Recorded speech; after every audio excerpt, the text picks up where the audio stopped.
Greetings and welcome to Twilight Threads. We're your source for gripping tales of mystery and intrigue. Buckle up, whether you're new here or a loyal listener, as we embark on a thrilling new narrative. Let's get started.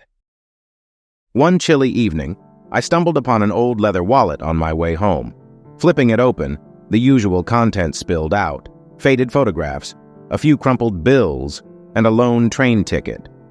Oddly, there was no name of a station or a destination, just the words Midnight Express. The train was scheduled to depart that very night. Intrigued and with no plans for the weekend, I decided to take a chance on this serendipitous find.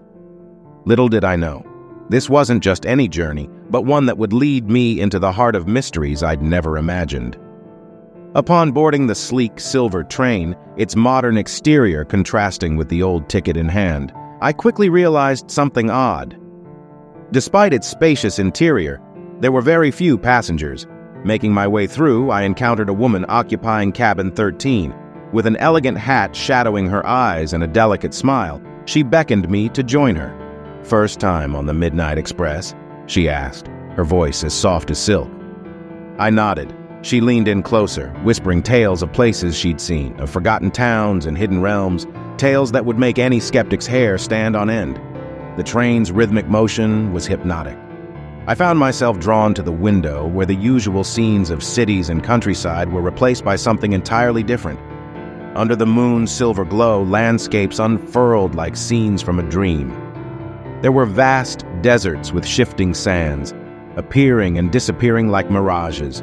Majestic forests stood with trees that seemed to touch the stars. Crystal-clear lakes reflected galaxies unknown to any astronomer. But the most intriguing were the silhouettes of towns and cities that weren't on any map I'd ever seen, their distant lights flickering, beckoning travelers to secrets only the night knew.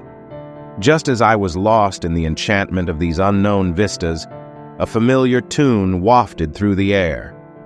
The train's speakers, previously silent, were now playing a lullaby I recognized from my childhood.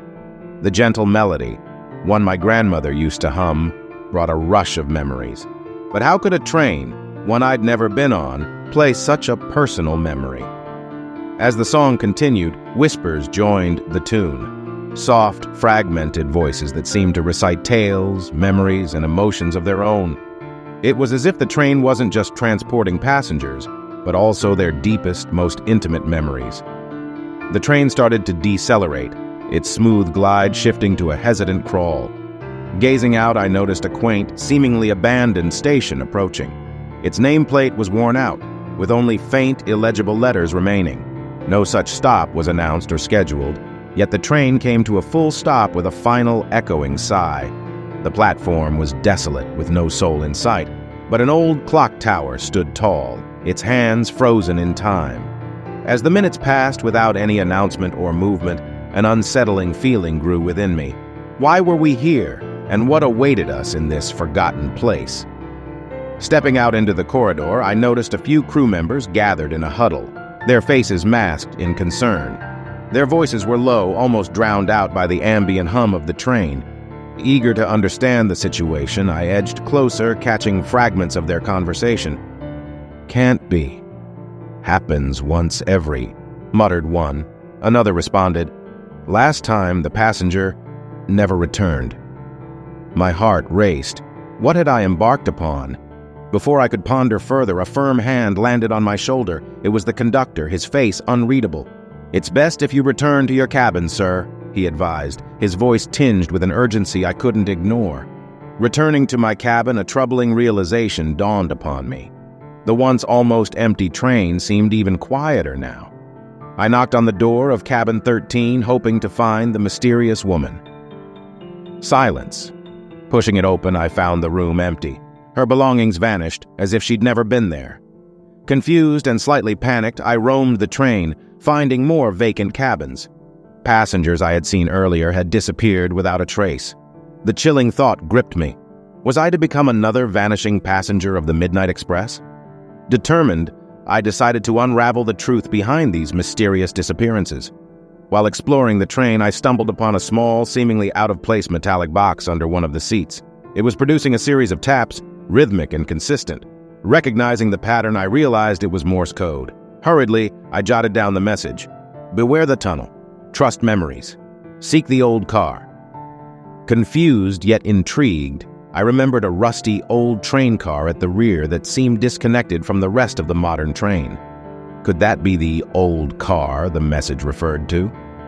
With little else to guide me, I decided to investigate, hoping to find answers. The old car was nothing like the rest of the Midnight Express. Its wooden panels were faded, its windows clouded with age. Inside, the air was thick with memories. One wall was covered in old newspaper clippings, photos, and handwritten notes.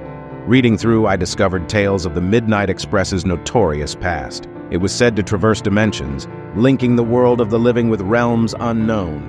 Passengers who embarked were often those seeking something: answers, closure, redemption. Among the notes, one caught my eye. To find your way, remember why you boarded. Your purpose is your compass. Determined, I tried to recall the reasons that led me to this peculiar journey. The lights dimmed as the train began its descent into a seemingly endless tunnel. The enveloping darkness outside mirrored the depths of my own introspection. What had driven me to board this mysterious train? The ticket's serendipitous discovery was just the start. In the shroud of shadows, fragments of memories emerged. The lullaby, my grandmother, even distant memories of a childhood friend I had lost contact with, all flashed before my eyes. The pain of that forgotten goodbye hit me, the unresolved feelings, the words left unsaid. It dawned on me. I was on this journey seeking closure, a chance to say a proper farewell. The train's slowing motion roused me from my introspection. Outside, a pristine station bathed in the gentle dawn light greeted my eyes. The nameplate read, Memoria. Stepping off the train, the atmosphere was tranquil, filled with soft echoes of laughter, whispers, and farewells. At a distance, I saw a familiar silhouette. It was my childhood friend, looking just as I remembered. We approached each other, and words flowed effortlessly, filling the gaps of years lost. As the sun rose, it was clear. The Midnight Express hadn't just traversed landscapes, but the very fabric of time and emotions, granting passengers the closure they yearned for. As I boarded the train again, the weight in my heart felt lighter. The Midnight Express had delivered me to my destination, both physically and emotionally. Did you enjoy what you've just heard? If so, why not share this episode with a friend who you think might love it as much as you did? And remember, there's a super thanks button just waiting for your click. Feel free to tip me according to the value you think this content brings to you. Your support is what fuels this endeavor, making all of this possible. As always, your time and attention are greatly appreciated. I can't wait to welcome you back in the next episode. See you there.